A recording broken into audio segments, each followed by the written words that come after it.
Welcome back to Yang Daily. Just some quick updates for now, more to follow. Let's dig in. Steve Mnuchin has officially lost his mind. He went on camera and told the country that he thinks the $1,200 stimulus check, along with other stimulus, is enough to last Americans 10 weeks. Now, I get that there is a robust amount for the unemployed, which, if you are able to actually get it, should be enough to last for months. However, the $1,200 check is an acknowledgement that many Americans in need will not benefit from the UBI support, which means that the check needs to be enough on its own to support these people through the crisis.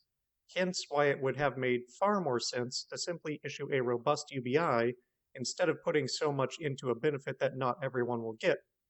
So basically, Mnuchin thinks that $480 a month is sufficient for those people missed by the UI during an economic and health crisis.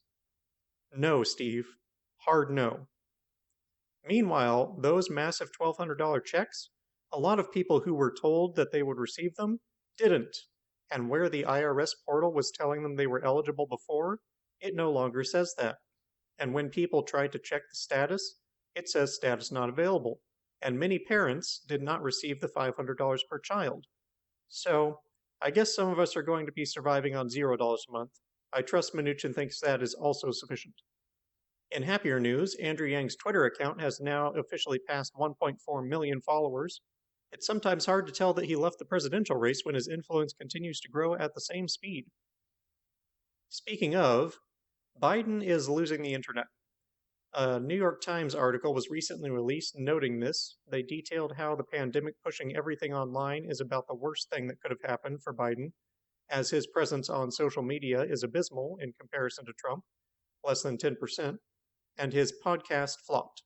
Back when Yang was in the race, we discussed on this podcast how bad Biden's YouTube views and like to dislike ratios were, quite often more dislikes than likes, and it's not improved. The New York Times makes a weak attempt to blame this on Biden not being partisan enough to get attention, which is hilarious. Biden's entire campaign seems to be trashing Trump, so I'd love to know how that's not partisan enough. Meanwhile, Yang skyrocketed to the most YouTube views and by far the best ratios by being entirely nonpartisan. If anything, Biden is too partisan. The bigger problem, of course, is that Biden has nothing of substance to offer. He doesn't have an exciting personality, and he's not offering voters any serious change to get excited about, nor does he instill confidence that he'll fight for any of the policies he is proposing. He himself is on the record saying he plans to maintain the status quo, and when he does talk about change happening, it's always abstract and unspecific. He doesn't talk about himself doing anything, he just delivers platitudes. Biden has pretty much the easiest competition he could ask for, but it looks like he might still drop the ball. If he wants to win this thing, he needs to start heeding Yang's advice and develop a powerful plan for the country that people can rally behind and fight for. I'm not Trump only gets you so far. But Biden doesn't seem interested in listening to the most electable candidate, unfortunately. Biden made an appearance on CNN recently and was asked directly whether he would consider UBI or universal health care in light of the crisis. His answer contained no mention of either policy, instead rambling on about how lots of changes to education and other things will come out of this crisis. Also notably absent from his response, any mention that he would have anything to do with any of these changes. Apparently Biden's plan is to sit in the Oval Office and let other people run the country around him. If he continues to run the race this way, it will be a very hard sell to get anyone to support him. If you want to help get a politician into office who might actually do some good for the people, Mike Broyhier has volunteer positions open that can be performed from home. You can be a digital ambassador, coordinate with staff, and grow the movement by making calls and other means. If we are going to get any legislation through Congress, it likely requires the removal of Mitch McConnell, so this would be time well spent. Finally, ResistBot has done us a solid and replaced the randomized code from yesterday with UBI. So now all you have to do to send Scott's letter to Congress is text UBI to 50409. You can also message UBI to ResistBot on Twitter. This should make it far easier to get people on board, so please do it yourself if you haven't already, and then encourage everyone you know and everyone you can reach on social media to do it as well.